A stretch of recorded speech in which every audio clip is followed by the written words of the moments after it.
Dua orang ini cukup mengatakan, demi Allah, saya benar. Jika saya bohong, maka saya siap mendapatkan laknat Allah. Cukup dengan itu selesai mubahalah. Sehingga tidak perlu ganti baju, apalagi ketika sumpah pocong itu biasanya katanya dimandikan. Open Mic ANB. Ustadz, di masyarakat itu biasa orang ada praktek sumpah untuk menegaskan sesuatu. Misalnya sumpah disambar geledek atau sumpah pocong dan yang lainnya. Sebenarnya dalam Islam, karena kan kita tahu Islam agama yang sempurna, bagaimana Islam mengatur permasalahan sumpah? Dan kalau melihat referensi tentang Islam, fungsi sumpah dalam Islam itu untuk apa, Ustaz, kira-kira? Alhamdulillah, wassalatu wassalamu ala rasulillah. Mengenai sumpah, dalam Islam aturannya sangat lengkap. Bahkan dalam kitab-kitab fikih, sumpah itu menjadi salah satu judul bab khusus. Mereka nyebut dengan Kitabul Yamin atau Kitabul Aiman wan Nuzur, kitab tentang masalah sumpah dan nadar. Biasanya digandengkan dengan nadar karena bentuknya mirip dan konsekuensinya ketika melanggar sama, yaitu sama-sama harus membayar kafaroh. Kemudian mengenai fungsi sumpah dalam Islam, sumpah dalam Islam fungsinya sama sebagaimana sumpah pada umumnya yang dilakukan oleh masyarakat. Tujuannya adalah dalam rangka untuk menguatkan ucapan pembicaraan seseorang. Dan secara umum bisa kita bagi menjadi dua. Yang pertama, sumpah dalam aktivitas sehari-hari. Dan yang kedua, sumpah di depan pengadilan. Kalau sumpah dalam aktivitas sehari-hari, tujuannya sebagaimana umumnya orang bersumpah. Dia ingin agar ucapannya didengar, kemudian pernyataannya diterima, apabila bentuknya berita, berita itu dipercaya, dan seterusnya. Dia kuatkan dengan bersumpah. Kemudian kalau sumpah di pengadilan, ini biasanya atas permintaan dari pihak hakim atau pihak penggugat atau pihak siapapun yang dia berkepentingan untuk meminta lawannya melakukan sumpah, yang disebut dengan istihlaf. Dan tujuan dari sumpah ini dalam rangka untuk penguatan bukti. Jika sekiranya di situ tidak ada bukti yang menenangkan bagi mereka, yang meyakinkan bagi mereka, salah satu di antara yang bisa dilakukan adalah dengan bersumpah. Lalu aturannya seperti apa sumpah dalam Islam? Secara umum, Nabi SAW mengajarkan agar kita bersumpah dengan menyebut nama Allah. Pernah suatu ketika beliau mendengar Umar bin Khattab radhiyallahu anhu bersumpah dengan menyebut nama nenek moyangnya, nama leluhurnya. Dan orang Arab sejak masa silam mereka sudah punya kebiasaan sumpah, dan terkadang mereka menyebut nama leluhurnya. Ketika mendengar itu, Nabi SAW kemudian mengatakan, Ala innallaha yanhakum an tahlifu bi abaikum, faman kana halifan falyahlif billah aw liyasmut. Ketahuilah sesungguhnya Allah melarang kalian untuk bersumpah dengan menyebut nama bapak kalian, nama leluhur kalian. Siapa yang ingin bersumpah, bersumpahlah dengan menyebut nama Allah, aw liyasmut, atau jangan bersumpah, atau diam, jangan bersumpah. Karena bersumpah dengan menyebut nama Allah itu termasuk di antara bentuk kesyirikan. Kenapa masuk dalam kategori kesyirikan? Sebab bersumpah dengan menyebut nama Allah berarti dia mengagungkan apa yang dia sebutkan. Orang ketika ingin menyatakan sesuatu dan agar itu dipercaya, kemudian dia gunakan sumpah, maka dia akan menyebutkan sosok yang dia agungkan, yang dia muliakan, yang dia takzimi. Sehingga ketika dia menyebut leluhur, di situ ada isyarat bahwa dia mengagungkan selain Allah. Di saat itulah bentuk sumpah tersebut masuk kategori kesyirikan. Dan Nabi SAW pernah mengatakan, Man halafa bi ghairillah faqad kafara aw asyrak. Barang siapa yang bersumpah dengan menyebut nama selain Allah, maka dia telah berbuat kekufuran atau dia telah berbuat kesyirikan. Sehingga praktek seperti ini dalam Islam tidak ada toleransi, hukumnya dilarang. Baik, Ustaz tadi nyebut kata-kata kafarot gitu, Ustaz. Jadi orang kalau sudah kadung sumpah, lalu kemudian ada konsekuensi berupa kafarot. Sebenarnya kafarot itu apa, Ustaz? Dan fungsinya untuk apa? Lalu hubungannya tadi dengan sumpah bagaimana? Kafarot secara bahasa artinya adalah dari kata kafar, kafir, yang artinya menutupi. Sehingga disebut sebagai kafarot karena fungsi dia menutupi kekurangan yang dialami oleh seseorang disebabkan kesalahannya. Dan melanggar sumpah termasuk kesalahan. Oleh karena itu perlu ditutupi. Dan Allah Subhanahu wa taala menyediakan apa yang bisa menutupi kesalahan itu, yaitu dengan membayar kafarat. Dan kafarat sumpah dilakukan ketika seseorang ingin membatalkan sumpahnya atau telah membatalkan sumpahnya. Allah Subhanahu wa taala sebutkan tentang kafarah sumpah ini dalam Al-Qur'an, fa kafaratuhu it'amu asyarati masakin min awsati ma tut'imun ahlikum aw kiswatuhum aw tahriru raqabah. Kalau kalian melanggar sumpah, maka kafarahnya adalah memberi makan 10 orang miskin dengan makanan min awsati ma tut'imun ahlikum, dengan makanan standar yang kalian berikan kepada keluarga kalian. Aw kiswatuhum, atau memberi pakaian yang menutup aurat bagi mereka kepada 10 orang miskin. Atau yang satunya adalah membebaskan budak. Faman lam yajid fasiyamu thalathati ayyam. Kalau dia tidak menjumpai ketiga-tiganya, nggak mampu untuk melakukan ketiga-tiganya, maka dia bisa berpuasa 3 hari. Apakah 3 hari ini harus berturut-turut? Ulama beda pendapat. Taib. Sehingga pada prinsipnya, bagi mereka yang melanggar sumpah, disediakan cara untuk menutupi kesalahan ini, yaitu dengan membayar kafarah, bisa dengan melakukan salah satu di antara 3 pilihan yang pertama. Memberi makan 10 orang miskin, atau memberi pakaian yang menutup aurat kepada 10 orang miskin, atau membebaskan budak. Kalau 3 ini dia nggak bisa, nanti dia bisa puasa selama 3 hari. Baik Ustaz, kembali ke pertanyaan pertama tadi Ustaz, mengenai praktek atau fenomena sumpah pocong atau sumpah disambar geledek dan yang lain. Ini sebenarnya praktek sumpah yang melanggar syariat atau tidak? Dan kalau sudah kadung terucap Ustaz, apa yang harus dilakukan orang ini? Apakah dia harus bayar kafarat juga atau nggak perlu? Karena mungkin tadi ada pelanggaran syariat dan sejenisnya. Pada prinsipnya dalam Islam, sumpah itu cukup sebatas ucapan, penegasan dengan menyebut nama Allah atau sifat Allah. Misalnya dengan mengatakan wallahi, demi Allah, atau nama-nama Allah yang lain, war-Rahman, war-Rahim, dan nama yang lainnya. Atau dengan sifat Allah. Misalnya wa bi'izzatillah, bi'izzatillah atau wa izzatillah, atau nama dan sifat Allah yang lainnya. Intinya dia boleh menyebut nama Allah atau sumpah Allah. Dan tidak ada kegiatan khusus atau amalan khusus. Misalnya ketika bersumpah, posisi tangan harus sedekap, atau posisi tangan harus bagaimana, nggak ada. Karena itu, jika dilihat dari kegiatan yang ada di masyarakat misalnya, mereka ingin sumpah itu biar lebih kuat.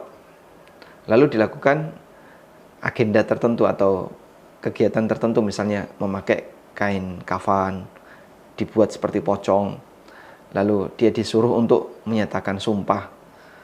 Dan keyakinannya adalah kalau sampai dia melanggar, maka nanti dia akan mati misalnya. Apakah ada seperti ini? Puncak tertinggi sumpah dalam Islam itu terjadi ketika ada orang yang bersengketa.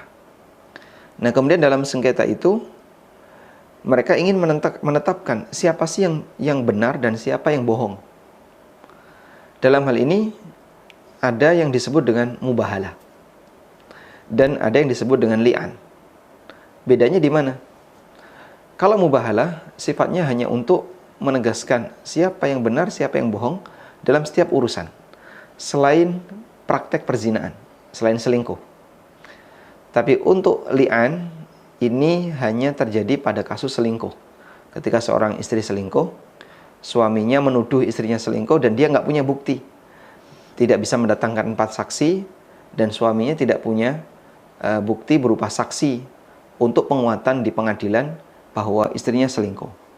Maka yang bisa dilakukan adalah dia nanti mengajak istrinya untuk melakukan praktek li'an di hadapan hakim. Sementara untuk selain itu, maka yang dilakukan adalah mubahalah. Dan mubahalah ini pernah terjadi di zaman Nabi SAW. Dulu ada beberapa orang Nasrani dari Najran yang datang ke Madinah dan mengajak debat Rasulullah SAW. Peristiwa ini Allah ceritakan di surat Ali Imran. Allah berfirman, "Inna mathala Isa 'indallahi kamathali Adam. Khalaqahu min turabin thumma qala lahu kun fayakun." Sesungguhnya permisalan tentang Nabi Isa itu sebagaimana Adam. Khalaqahu min turab. Allah ciptakan Adam dari tanah. Tsumma qala lahu kun fayakun. Kemudian Allah berfirman, kun, maka jadilah Adam. Dalam debat ini, Nabi SAW menjelaskan bahwa Nabi Isa, kenapa kalian itu mengatakan Allah sebagai bapaknya Isa dan Isa adalah anak Allah? Padahal Isa dan Adam itu sama. Nasrani beralasan, siapa bapaknya Isa kalau bukan Allah? Sementara Maryam adalah wanita suci yang tidak pernah berzina.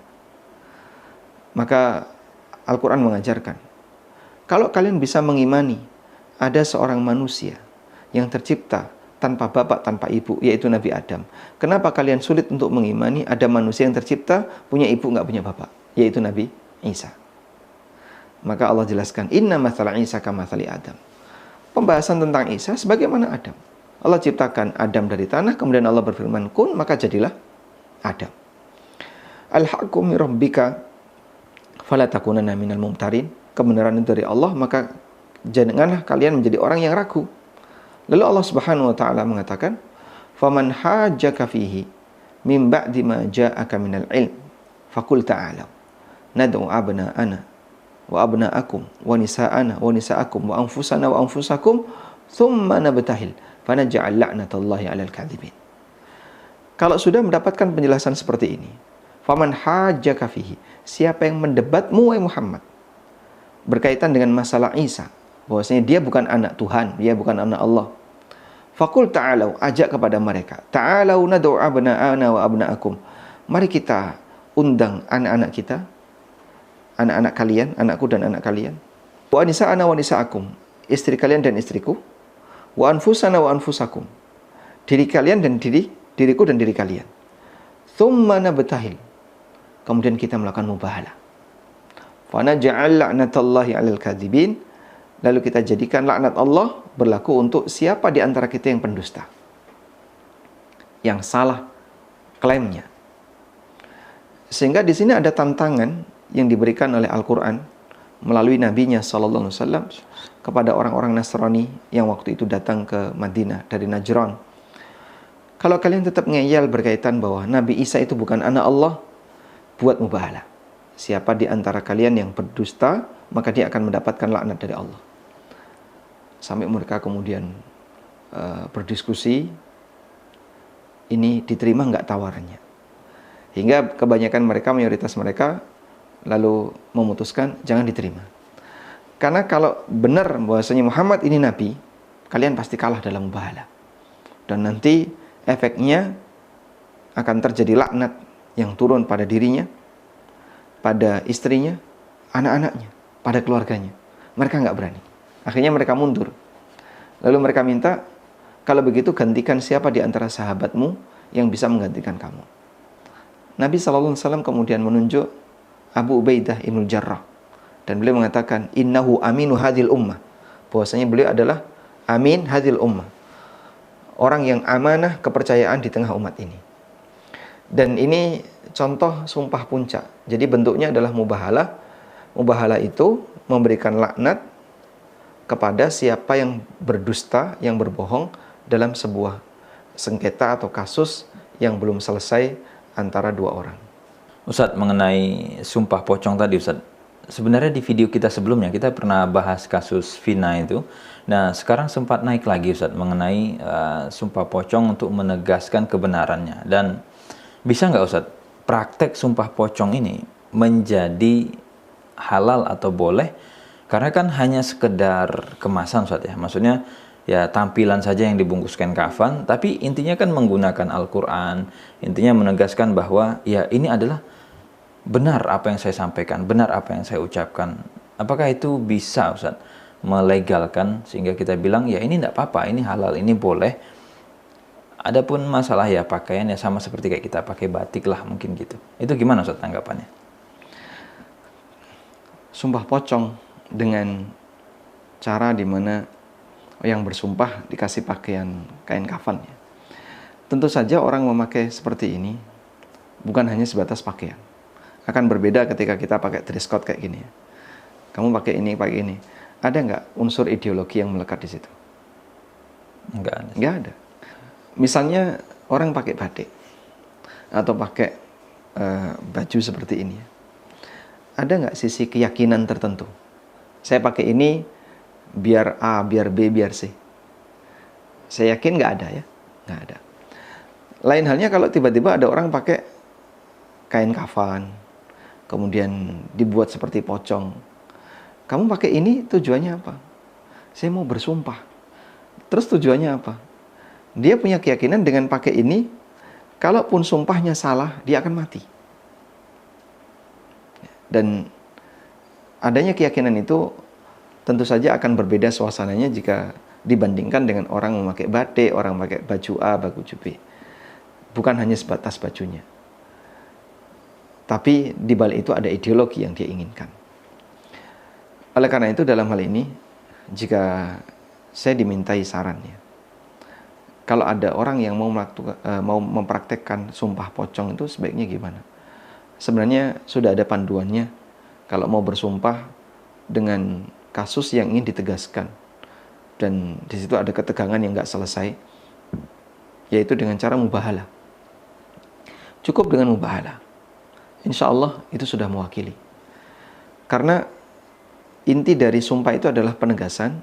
Dan kalaupun misalnya kita ingin agar siapa yang bohong dia dikutuk oleh Allah, maka caranya dengan cara mubahalah tadi.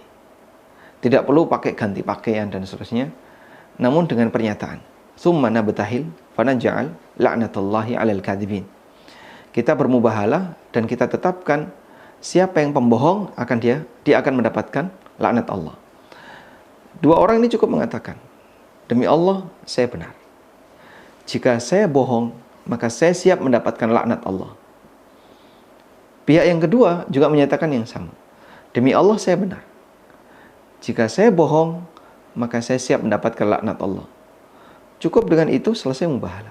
Sehingga tidak perlu ganti baju, apalagi ketika sumpah pocong itu biasanya katanya dimandikan. Sebagaimana layaknya jenazah. Dia dimandikan, kemudian dikasih kain kafan, mungkin akan dilucuti seluruh pakaiannya karena dia harus menggunakan kain kafan. Dan tidak perlu seperti itu karena Islam tidak mengajarkan demikian. Kalaupun mau bersumpah, cukup dengan cara tadi ya, penegasan wallahi.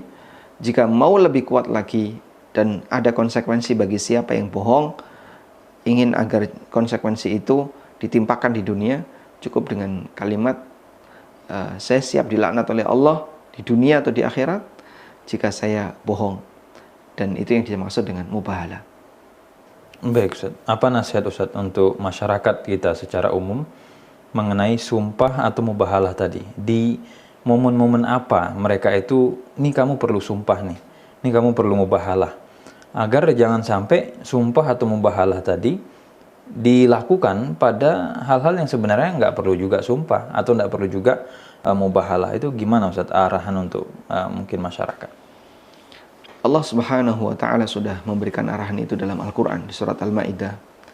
Wahfadzu aimanakum. Jagalah sumpah kalian.